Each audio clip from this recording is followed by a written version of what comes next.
فاعوذ باللہ من الشیطان الرجیم بسم اللہ الرحمن الرحیم الرجال قوامون علی النساء.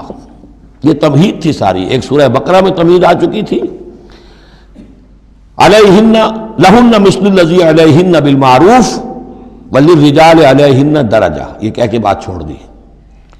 آگے آئے لا تتمنوا ما فضل اللہ بعضهم علی بعض، اور مزید اس کے لیے ذہنی جو ہے تیاری کر دی.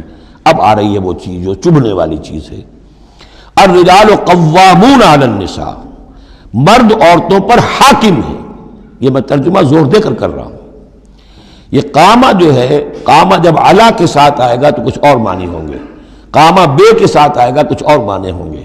قامہ بے کسی شے کو قائم کرنا، کونوا قوامین بالقسط، اسی سورہ مبارکہ میں یہ آیت آ جائے گی، کونوا قوامین بالقسط، عدل کو قائم کرنے والے بن کر کھڑے ہو جاؤ. قامہ علا، کسی کے اوپر، سر پر مسلط ہونا، یہ ہے گویا کہ ایک درجہ حاکمیت ہے. گھر کے ادارے میں حاکم ہونے کی حیثیت مرد کو حاصل ہے. سربراہ خاندان جو ہے وہ مرد ہے، عورت نہیں ہے. عورت کو بہرحال اس کے ساتھ ایک وزیر کی حیثیت سے کام کرنا ہے، یہ ہے اس کا اصل رول. اسی لیے میں بیان کر چکا ہوں کہ وہ جو نسیان کا معاملہ تھا، اللہ تعالیٰ نے اس کے اندر چونکہ یہ سیکنڈ رول پلے کرنا ہے اسے یقیناً اس کے جذبات کو تو زیادہ ٹھیس پہنچنے کا امکان رہے گا. آدمی کو، ہر انسان، مرد بھی چاہتا ہے میری بات چلے، عورت چاہتی ہے میری بات چلے. اب آخر کار کس کی بات چلے گی؟ یا تو دونوں کسی طریقے سے کسی مسئلے میں متفق ہو جائیں، اور عورت جو ہے بیوی اپنے شوہر کو دلیل سے، اپیل سے جس طرح قائل کر لے تو معاملہ ٹھیک ہو گیا. اب اگر نہیں ہو رہا معاملہ تو اب کس کی رائے چلے گی؟ مرد کی رائے چلے گی.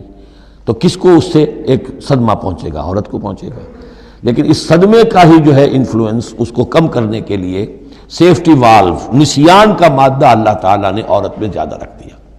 اسی لیے پھر اس قانون شہادت کے اندر ایک مرد کی جگہ 2 عورتوں کو وہاں پر اس کا نصاب رکھا گیا. الرجال قوامون علی النساء بما فضل اللہ بعضهم علی بعض. اب یہ دوسری بات ہے کہ اگر وہ شوہر حاکم ہو کر ظلم کرتا ہے، ان کے حق ادا نہیں کرتا ہے، تو اللہ کے یہاں بڑی سخت پکڑ ہوگی. یہ تو دوسری بات ہے بالکل. لیکن یہ کہ جو قانون ہے اسلام کا وہ یہی ہے کہ یہ اختیار دیا گیا. اب آپ اس اختیار کا غلط استعمال کر رہے ہیں، آپ اس کو ظلم کا ذریعہ بنا رہے ہیں، تو اس کی سزا اللہ تعالیٰ کے ہاں آپ کو مل جائے گی. بما فضل اللہ بعضهم علی بعض، بسبب اس فضیلت کے جو اللہ نے بعض کو بعض پر دی ہے. وبما انفقوا من اموالہم، اور بسبب اس کے کہ جو وہ خرچ کرتے ہیں اپنے مال. اب دیکھیے یہ خرچ کرنے کا معاملہ اسلام میں شادی سے شروع ہو گیا.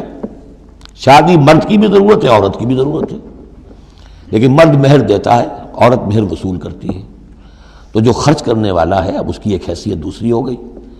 پھر گھر میں اس کا نان نفقہ پورا جو ہے، اس کا خرچہ، اس کی ذمہ داری، اس کو سپورٹ کرنا شوہر کے اوپر ہے. تو اب وہ مال خرچ کر رہے ہیں. بما انفقوا من اموالہم. فالصالحات، تو نیک بیویاں کون ہیں؟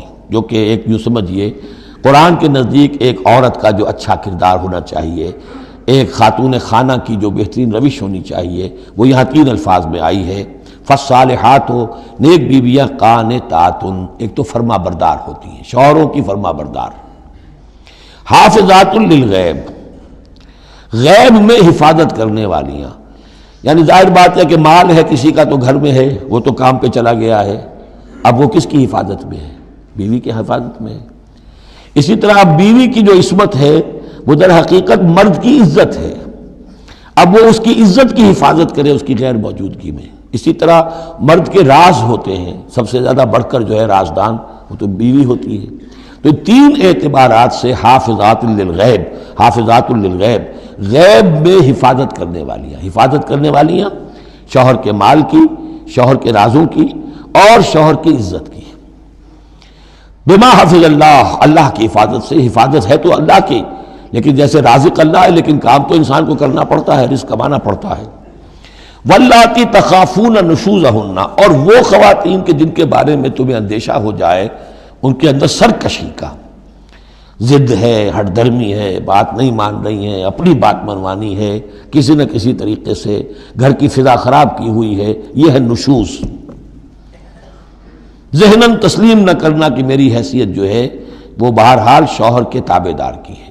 اس کو اگر تسلیم نہیں کریں گے تو ظاہر بات ہے فرکشن ہوگی، اور فرکشن جو ہے اس کے نتیجے کے اندر وہ گھر کے اندر جو ہے وہ ایک فساد پیدا ہوگا. واللاتی تخافون نشوزہن فعظوہن، تو ان کو پہلے تو نصیحت کرو، واہجروہن فی المضاجع، دوسرے تنبیہ کے طور پر ان سے تعلق اپنے بستر علیحدہ کر لو اور ان کے ساتھ وہ تعلق ذل و شو جو ہے کچھ عرصے کے لیے بند کر دو۔ وَاضْرِبُوهُنَّ، اس پر بھی ٹھیک نہ ہو تو انہیں مارنے کی بھی اجازت ہے۔ اس میں حضور نے جو روکا ہے وہ یہ ہے کہ چہرے پر نہ مارا جائے اور کوئی ایسی مار نہ ہو جس کا مستقل نشان جسم پر پڑے۔ اب یہ چیزیں اللہ کا کلام ہے، اس کے اندر جو ہے کوئی ہمارے لیے کوئی جھجک نہیں ہے، معاشرتی زندگی کو ٹھیک رکھنے کے لیے اس کی ضرورت پیش آئے تو وہ بھی کرنی ہوتی ہے۔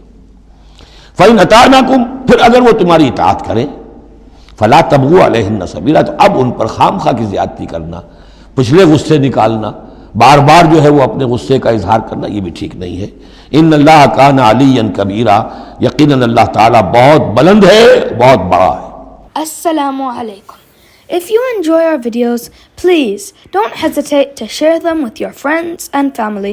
Also, consider subscribing to our channel to access a comprehensive collection of Dars Quran videos presented by Dr. Israr Ahmed.